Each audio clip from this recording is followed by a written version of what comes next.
Miguel, encantado de recibirte en el programa. Filósofo y periodista. Escribiste un artículo recientemente en el periódico que, o en las redes que me encantó, porque es hablar un poco de qué está sucediendo en el mundo, qué está sucediendo en América Latina, eh, con todos estos gobiernos complicados hasta cierto punto. ¿Creen en la democracia o no creen en esa democracia? Quieren nadie quiere tener contrapesos, ¿verdad? Todo el mundo quisiera como ser un poco dictador. Y es un discurso que ha calado en muchos lados, ¿verdad? Tenemos, no sé, ejemplos muy Salvador, ahora México, una democracia que estaba ya consolidándose. Bueno, se está queriendo eliminar o ir a una elección los jueces, ¿verdad?, de la República. O sea, es impresionante. Entonces, ya los jueces serían políticos, no serían, eh, eh, digamos, totalmente imparciales. Bueno, hablemos un poco Sí, de primero de América Latina, porque eso ok. es... Bueno, en primer lugar, Jorge, de nuevo agradecerte profundamente No, que me invites de nuevo. siempre sos bienvenido. Muchísimas gracias. Y también saludar a todos quienes ven este programa. Sí, Jorge, hay que hablar y hay que hablar constantemente y a menudo. Hay que decir y tomar conciencia que la democracia, como sistema de organización de la vida humana, está bajo asedio. Y está bajo asedio no solo en América Latina, también, Europa y Estados Unidos también ahora. está bajo asedio y grave en países prósperos, desarrollados, como Estados Unidos, ¿verdad? La emergencia de los grupos antidemocráticos, ultra derechistas, incluso ya con tintes neonazis, ¿verdad? En países como España, como Francia, Alemania misma, en Holanda, ¿verdad? En los Países Bajos, ¿verdad? Bajos, Yo te increíble. decía que Sí. Ámsterdam es desde hace siglos Siglos. símbolo del libre pensamiento, de la tolerancia, ¿verdad? Cuando René Descartes fue perseguido por la Inquisición, huyó a Ámsterdam, ¿verdad? Pues hoy en día la ultraderecha antidemocrática en Países Bajos es fuertísima, fuertísima. Eh, ¿Qué está pasando? Es una pregunta que tenemos que hacer. ¿Por qué la democracia como sistema de gobierno está siendo cuestionada? ¿Verdad? Y yo lo primero que creo que debemos admitir, ¿verdad?, es que el cuestionamiento a la democracia es válido y es legítimo. Porque en los países democráticos, el sistema político y los actores de la democracia, que básicamente son los partidos políticos, los líderes políticos, y dentro de la democracia, los grupos de presión, que son diversos, ¿verdad?, han terminado por funcionar para ellos mismos, Sí, ya. en detrimento del interés El general, interés ¿verdad? Y entonces, del bien común, que es lo más exactamente, el importante. bien común, que en la Esa es, esencia misma es de la la democracia democracia está la necesidad del bien bien común. común. Los antiguos griegos, ¿verdad?, nos decían que fueron los primeros en racionalmente trabajar la noción y entender que el ser humano no sobrevive de manera aislada o individual, que el ser humano es la única especie que necesita del grupo para poder sobrevivir. Y toda su concepción llevaba, ¿verdad?, a que teníamos que ser capaces de organizarnos de tal manera para lograr dos fines superiores, simultáneos, que era la armonía de la sociedad y la felicidad del individuo. A las acciones que tendían hacia eso, ellos le llamaron acciones morales. A todo aquello que iba en contra de la cohesión de la sociedad o en contra de las posibilidades de que las personas alcanzáramos nuestro pleno potencial, a eso le llamaban acciones inmorales, ¿verdad? Ok, hay que recuperar ese sentido moral de la política.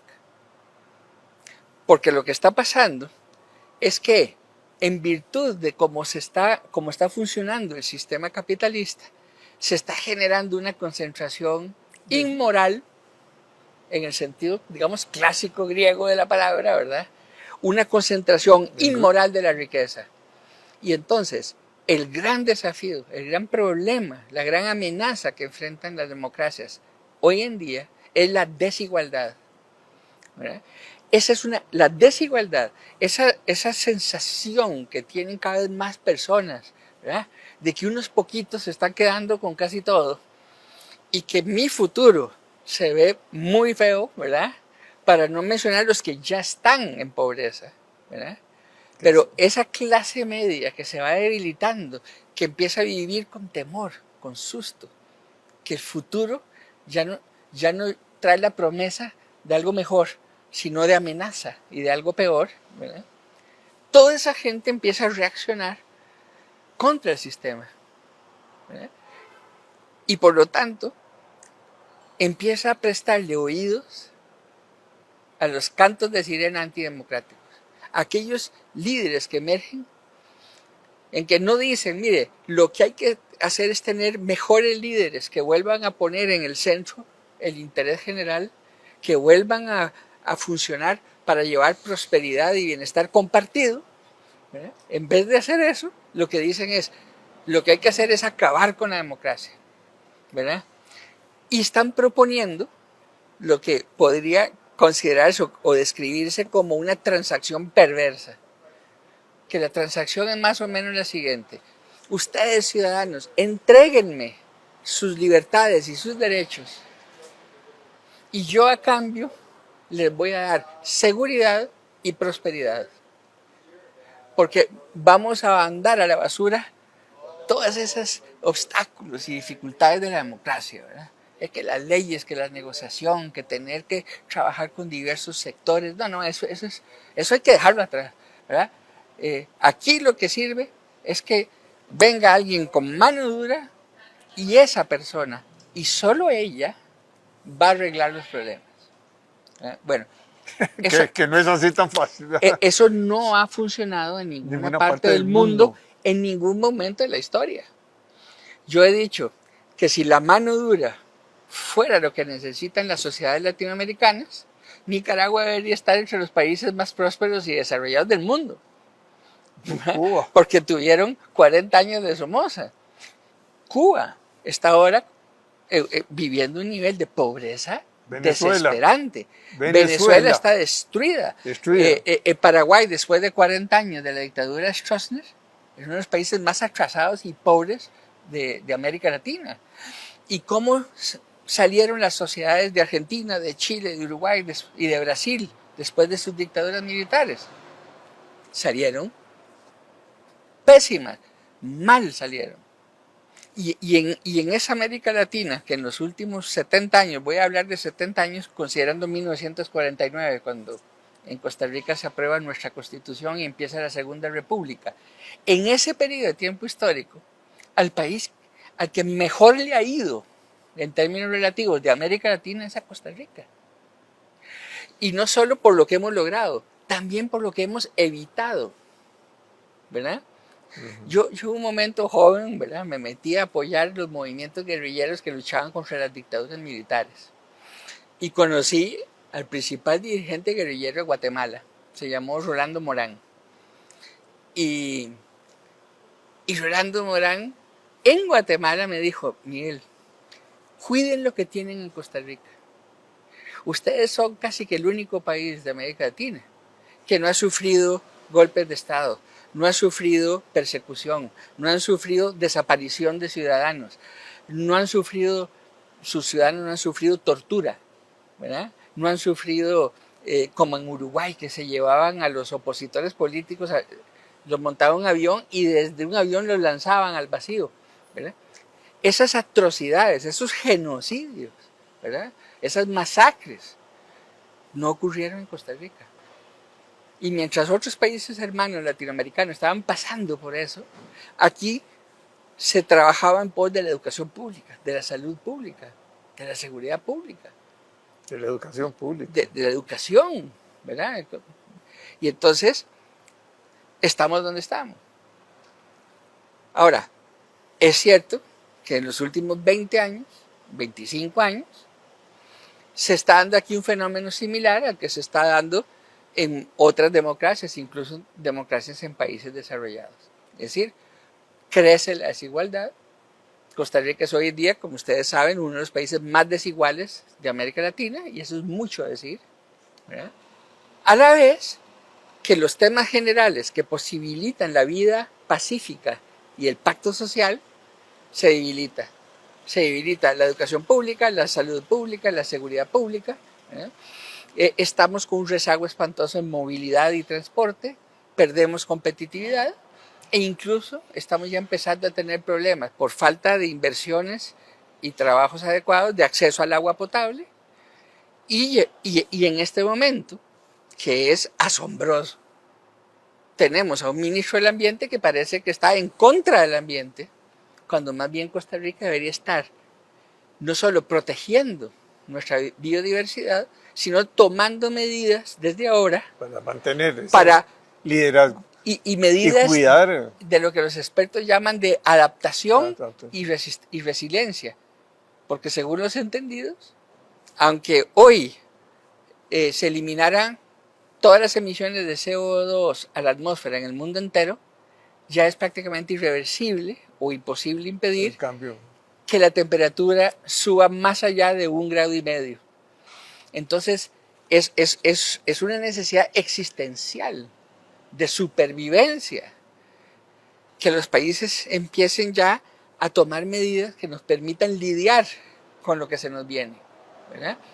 Aquí ni siquiera se está planteando el tema. Entonces, bueno, pero hay que llevarlo claro, esos temas hay que llevarlos otra vez al debate nacional. hay que ponerlo en el centro de la agenda. Sí. Es que las agendas se perdieron. Se perdieron las agendas que tenían como propósito principal lograr el bien común y se fortalecieron las agendas particulares, las agendas por sectores, por segmentos, ¿verdad? Es hora de recuperar, ¿verdad? El que la acción política, el que el carácter moral de la política recupere de nuevo los grandes temas que posibilitan la vida en sociedad. Y parte de eso pasa por reconocer que el grado de enojo que hay en el país y en muchas democracias es legítimo y es válido. ¿Por qué? Porque si no reconocemos eso, no vamos a reconocer que es necesario entonces plantear cambios de liderazgos. Liderazgos a todo nivel. Liderazgos no solo en los partidos políticos, liderazgos en las cámaras empresariales, liderazgo en los sindicatos, en la academia, en las cooperativas, en todas las organizaciones de la sociedad civil. Pero ¿qué quiere decir? Que es necesario plantear que emerjan esos nuevos liderazgos. Lo que quiero decir es que necesitamos generar conciencia nacional de que esos nuevos líderes tienen que tener la madurez y la inteligencia de reconocer que ha llegado el momento en que hay que poner los intereses que les son particulares, ¿verdad?, por debajo de los intereses comunes, ¿verdad? Claro. Y entonces nosotros deberíamos ver a los líderes de las cámaras de industrias, que vos fuiste presidente de la Cámara de Industrias, ¿verdad?, más de otras cámaras, uniéndose entre ellos y diciendo qué podemos proponer para mejorar la educación de Costa Rica, la salud. O sea, ¿cómo podemos contribuir para mejorar la salud? Es que ese es el debate que debe estar siempre centrado en... Pero no, al final terminó siendo cada quien buscando lo suyo, defendiendo lo suyo, ¿verdad? El referido al mundo empresarial, a mí siempre me caló muy hondo un concepto, una frase que pronunció un empresario suizo, Stefan Schmidheiny, que dijo a principios de los años 90, no podrán haber empresas exitosas en sociedades fracasadas, ¿verdad? Yo creo que hoy en día a esa frase hay que agregarle otra frase más y decir, y tampoco habrán personas felices y contentas en sociedades fracasadas, ¿verdad? No es solo un tema de las empresas, ¿verdad? Y también habrá que decir, y no va a haber instituciones eficaces en sociedades fracasadas, y no va a haber sindicatos eficaces en sociedades fracasadas, porque como nos lo dijeron los griegos, ¿sí?, lo que posibilita la vida en común es la salud y la prosperidad de la sociedad, ¿verdad? Y en la medida en que la sociedad esté bien, entonces crea las oportunidades para que el individuo esté bien y viceversa, ¿verdad? Eso se perdió, el sentido de prosperidad compartida. Estamos en un mundo que nos apela y nos invita al éxito individual. Hágase rico y entre más rápido mejor, ¿verdad? O preocúpese por lo suyo. Tenga el mejor carro, tenga mejor... Los derechos son... Preocúpese por lo suyo, ¿verdad? Y uno dice, no, hay que recuperar otra vez el sentido de y eso se ve mucho en la educación, ¿no? Ahí comienza a decantar unos que pueden y otros que no pueden. Una educación pública en crisis, ¿verdad? Que antes no existía esas grandes diferencias de clases, y ahora sí se están dando. Porque tenés una educación privada que puede tener un montón de grandes ventajas, ¿verdad? Antes uno se mezclaba porque éramos todos de la misma clase social. Como digo, ahora hay una fractura en el país, ¿verdad?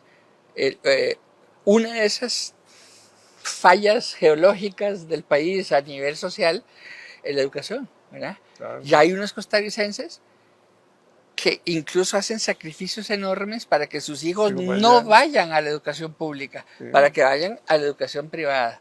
Ahora, la crisis educativa en Costa Rica está profunda, que incluso en la educación privada uno ve enormes falencias y deficiencias. Y lo digo porque yo doy clases en una universidad privada a la que llegan muchos estudiantes privados y llegan con conocimientos mínimos, ¿verdad? Yo doy clase de filosofía en esa universidad. El miércoles, hace 2 días, empecé el curso. Y en algún momento les dije, bueno, y en una pequeña ciudad de Italia, ¿verdad?, surge el Renacimiento. ¿Ustedes saben cuál ciudad es? Nadie en la clase supo, con 39 alumnos. La mayoría provenientes de colegios privados. Es que ¿verdad? La educación está muy mal estructurada. O sea, los programas sociales, la filosofía. Ahora, pero Jorge, el desafío que tenemos con la educación es tan grande que necesitamos líderes políticos y líderes en general de la sociedad que entiendan y que reconozcan que arreglar, entre comillas, la educación pública de Costa Rica no lo va a lograr ni una persona sola, ni un gobierno solo, ni un partido solo, ¿verdad? Es un problema nacional. Se requiere una concepción de liderazgo, no el liderazgo caudillo, ¿verdad? No, y que esa idea del caudillo se refuerza y se refuerza, ¿verdad? Como el superhéroe, ¿verdad? Como que algún día va a aparecer alguno de los personajes de Marvel, ¿verdad? Y esos nos salvan, ¿verdad? No, ¿verdad? Necesitamos un liderazgo que entienda que en las condiciones y complejidad del siglo XXI, las soluciones se construyen entre muchos, ¿verdad? Necesitas un liderazgo que tenga la credibilidad, pero además que tenga la convicción que le da la credibilidad de convocar a los que haya que convocar para ir lidiando con los grandes problemas, ¿verdad? Necesitamos un liderazgo político que no diga, yo voy a traer a un superministro o superministra y una vez que la pongan en el ministerio, esa persona arregla todo, ¿verdad? Usted me habla dentro de 4 años y ya está todo. No. Necesitamos más bien un presidente o un liderazgo político que diga, necesito, encabezando el Ministerio de Educación Pública, alguien que tenga la clara comprensión de que va a tener que acudir a una serie de grupos sociales, técnicos, políticos, y armar las propuestas para ir arreglando la educación pública. Y como no vamos a poder arreglarla en 4 años, se necesita un liderazgo que crea las condiciones políticas, sociales, culturales, mediáticas, ¿verdad? Para que lo que emerja de ahí se convierta en política de Estado, para que el siguiente gobierno, no importa de qué partido sea, mantenga eso, ¿verdad? Porque si yo empiezo, digamos, y logro cosas muy positivas para arreglar la educación al inicio del mandato, ¿verdad? Pero el que viene echa esto abajo, Sí. entonces empieza de nuevo. Entonces el problema nunca se resuelve. Necesitamos recuperar otra vez lo que Costa Rica tuvo durante muchos años, políticas de Estado, que se mantenían Y más... centros de pensamiento, Sí, centros de análisis, de estudio, sí, centros sí. filosóficos también, y líderes, pero que ellos entendían, tenían una visión de futuro, pero se unían con un montón de gente muy capaz, muy preparada. Pues vos acabas de decir una palabra clave en nuestro tiempo y ante nuestros desafíos, unión. ¿Verdad? Sí. Vos sabés, Jorge, yo vengo hablando de esto, he publicado artículos de hace años diciendo que en Costa Rica necesitamos un nuevo pacto de concordia, no en el sentido de una nueva constitución, sino en el sentido de recuperar aquel espíritu inicial de nuestra república. ¿Verdad? Cuando en Costa Rica se supo que éramos independientes, ¿verdad? Y que se reúnen, ¿verdad? Los que ejercían el mando en las principales ciudades, San José, Cartago, Alajuela y Heredia, ¿verdad? De a esa reunión se le comisiona a un grupo de costarricenses y se les dice, así dicen las actas, ¿verdad? Que generen un texto que sirva de nudo de concordia. Nudo de concordia. A mí me suena tan linda esa expresión, ¿verdad? La primera reacción de nosotros, nuestro primer acto como república que están haciendo fue buscar concordia. ¿Eh? Concordia significa unión, convergencia, cooperación, ¿verdad? Paz. Ese fue el primer impulso nuestro, buscar concordia. Y surge entonces la primera constitución de Costa Rica, que por eso se llama el Pacto de Concordia. Y ahí hay dos palabras importantes, concordia y la palabra pacto. Que en Costa Rica, desgraciadamente, por los medios de comunicación y por los propios partidos políticos, se satanizó la palabra pacto y la idea de pacto. ¿Te acuerdas que hubo aquí a fines de los 90 y principios de este siglo? Políticos y candidatos que salían y le decían a la gente, y si me eligen, les juro y les prometo que no pactaré, ¿verdad? Y entonces yo escribí en esa época, hace años, decía, eso es la negación misma de la democracia, ¿verdad? La democracia implica la negociación. La negociación implica pactar. Eso sí, negociación transparente, a la luz del día, sobre la mesa, ¿verdad? Bueno, y respetando a todos. Respetando a todos. Hay que recuperar otra vez eso. Nosotros tuvimos la mala suerte, la desgracia, que los primeros más o menos 15 años de este siglo, la política en Costa Rica tuvo como sus dos principales líderes, dos líderes que si algo tuvieron en claro, es que jamás iban a pactar entre ellos. Óscar Arias y Otón Solís. Y nunca pactaron entre ellos. 15 años de vida costarricense en que no hubo verdadera negociación buscando el bien común. ¿Verdad? Cada quien se parapetó en su punto de vista. ¿Verdad? Y eso fue metiendo un poco la idea de que no hay que pactar, que no hay que negociar. ¿Verdad? No, hay que recuperar la negociación, no el diálogo. Yo vengo diciendo desde hace años que de diálogo estamos hasta aquí en Costa Rica. Lo que necesitamos es negociar los grandes acuerdos que el país requiere.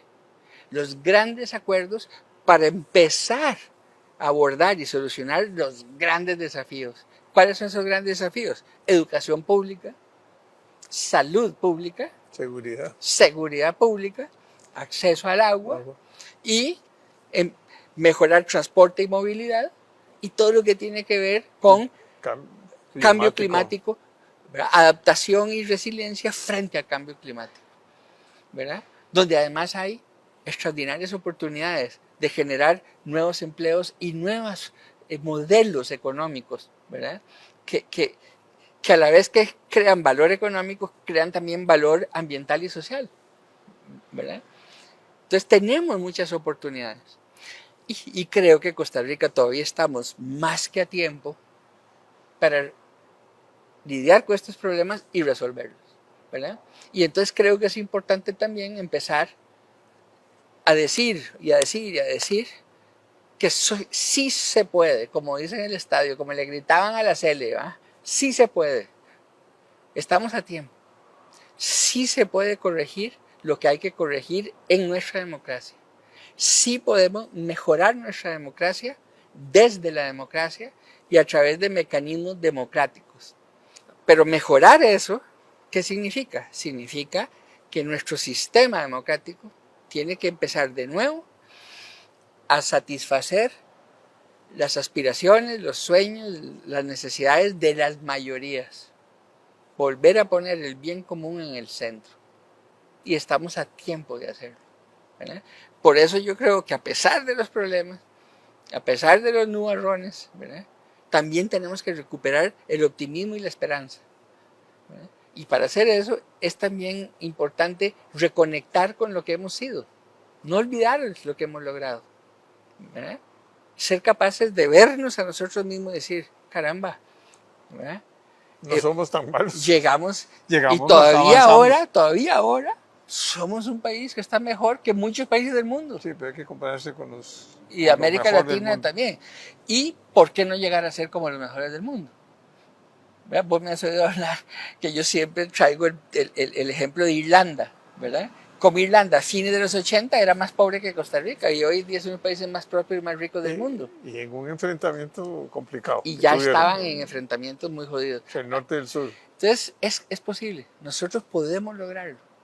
Podemos lograrlo si recuperamos la capacidad de negociar los grandes acuerdos que el país requiere, ¿verdad? Y poniendo en el centro de la acción política otra vez los grandes temas que posibilitan la prosperidad compartida y el bienestar compartido.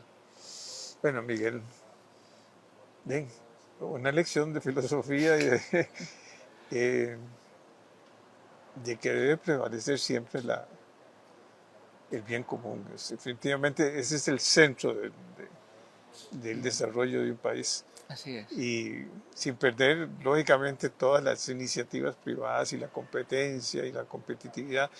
Todo un montón de cosas que teóricamente son muy importantes, pero lo más importante es que no podemos seguir con estas diferencias de clases, no podemos seguir con esta gap, que sea, perdone la palabra, pero no es ese, pero sí es una separación muy, muy fuerte entre los que tienen y los que no tienen, y una filosofía que debe nacer en todos los costarricenses de preocuparse por el bien común, ¿verdad? Exactamente, y como lo dijo Schmidheiny, ¿verdad? Empresas exitosas no van a existir si colapsa y la sociedad fracasa, ¿verdad? Y al contrario, ¿verdad? Es del interés, ya que lo mencionaste, del mundo empresarial, que la sociedad en la que operan sea una sociedad más próspera, que haya más bienestar, porque habrá más posibilidad de más negocios, y dejar de más de estar utilidad. diciendo, es que yo veo a veces, el problema de educación es un problema del Ministerio del MEP, del gobierno, es un problema nacional. El problema de la salud es un problema nacional. Sí. Sí. El problema de ahora de las pensiones que se van a vencer y que no tienen los recursos y todo, es un problema nacional. Sí. El cambio demográfico que tenemos es un problema nacional, hay que analizarlo. La inseguridad ahuyenta la inversión extranjera. Claro. La inseguridad eleva los costos de producción y resta competitividad. La crisis de educación va a generar un problema en no tener hombres y mujeres preparados y capaces para asumir las tareas en el mundo productivo, ¿verdad? Sí, también. Y ahí es donde comienzan a pensar modelos diferentes, ¿verdad? Hay gente que dice, bueno, pero Singapur, China, y otros modelos ahí un poco autocráticos, bueno, bastante autocráticos algunos, están progresando más. En mismo Estados Unidos está un serio problema de dos grandes partidos y grandes líderes, pero con grandes problemas y el problema de fondo es la desigualdad en desigualdad. Estados Unidos también, ¿verdad? Y recuerde que... Y suena raro que se le estén dando ventajas, digamos, y más privilegios a los que más tienen, y una clase media que está con graves problemas. Con graves problemas. Y en China hay una matriz cultural de siglos en que en China hay una especie de obediencia a la autoridad. En China en realidad no se ha vivido nunca la democracia, ¿verdad? China está desde hace siglos bajo la influencia de las enseñanzas de Confucio, ¿verdad? Y Confucio hace sus enseñanzas de un momento de guerras civiles y guerras entre señores de la guerra en China, y aquello era un caos, ¿verdad? Y entonces él lo que propone es una visión de mundo en que se respete la autoridad, que haya disciplina, que cada quien acepte el lugar que le toca estar, hasta el día de hoy, ¿verdad? Pero entonces, traiga eso y métalo en Costa Rica. Cuando llevamos siglos, 2 siglos y pico, diciendo tengo derechos, tengo garantías, puedo expresarme, puedo opinar lo que me dé la gana. Hoy día en Facebook, en Twitter, en TikTok, ¿verdad? Y que venga aquí una autoridad que diga no más. Todo el mundo a callarse y este es el rumbo. Y a marchar todo el mundo al paso que yo dicto. Eso es posible en una cultura y una sociedad que tiene siglos de estar bajo ese esquema, ¿verdad? Aquí no estamos.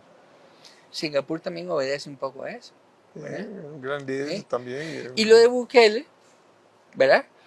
Yo lo que digo es que si yo fuera salvadoreño y estuviera viviendo en El Salvador, en las circunstancias en que llegó a estar El Salvador, yo personalmente habría votado por Bukele.